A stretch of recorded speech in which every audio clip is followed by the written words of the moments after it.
Isha 2 hours 5 minutes run time ఉన్న movie Prime వీడియోలో streaming అవుతుంది. కాకపోతే ఇండియాలో కాదు. ఇండియాలో ఈ వీక్‌లో స్ట్రీమింగ్ అయితే అవుతుంది.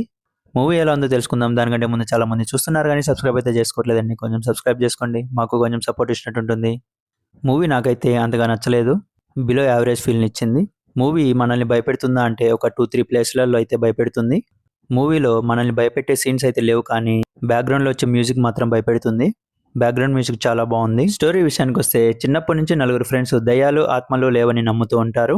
పెద్దయిన తర్వాత ఈ నలుగురు ఫ్రెండ్స్ దొంగ బాబాలను, స్వామీజీల నిజ స్వరూపాన్ని బయటపెడుతూ ఉంటారు. ఆ ప్రాసెస్‌లో ఆంధ్ర, ఒరిస్సా బార్డర్‌లో ఉంటున్న ఆదిదేవ్ అలియాస్ బబ్లు పృథ్వీరాజ్ గురించి తెలుసుకున్న వీళ్ళు అతని నిజ స్వరూపాన్ని బయట పెట్టాలని వెళ్తారు. ఆదిదేవ్ బాబాను కలుసుకున్న ఈ నలుగురు ఆత్మల విషయంలో ఈ నలుగురికి బాబా ఒక ఛాలెంజ్ ఇస్తాడు. ఇంతకీ ఆ ఛాలెంజ్ ఏంటి? చివరకు వీళ్ళేం తెలుసుకున్నారు? ఈ నలుగురిని చంపాలనుకుంటున్న పుణ్యవతి ఎవరు? చివరికి ఈ నలుగురికి ఏమైందనేది రిమైనింగ్ స్టోరీ. ఈ కాలంలోనూ దయ్యాలు, ఆత్మలు ఉన్నాయంటే కొంతమంది ఉన్నాయంటారు, మరికొందరు లేవంటారు. అలా వ్యతిరేక భావాలున్న ఇద్దరు ఎదురుపడి సవాళ్లు చేసుకుంటే ఏమైందనేదే ఈ movie. Movie first half 30 minutes మొత్తం కూడా చాలా బోరింగ్ అండ్ స్లోగానే ఉంటుంది. ఇంటర్వెల్ ముందు వచ్చే ఇంట్రెస్టింగ్ సీన్‌తో సెకండ్ హాఫ్‌లో ఎక్కువ హారర్ ఎక్స్‌పెక్ట్ చేస్తాము.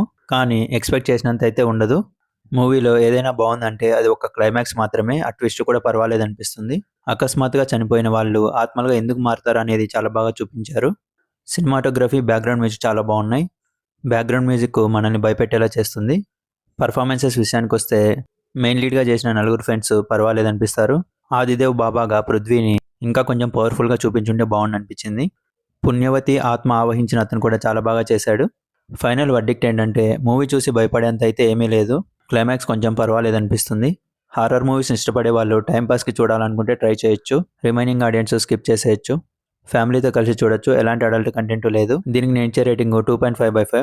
మీకు గన నా రివ్యూ నచ్చినట్లయితే లైక్ చేయండి, షేర్ చేయండి, అలాగే సబ్స్క్రైబ్ చేసుకోండి. మీరు గన మూవీ చూసుకుంటే మీ ఒపీనియన్ కామెంట్‌లో తెలపండి. Thank you.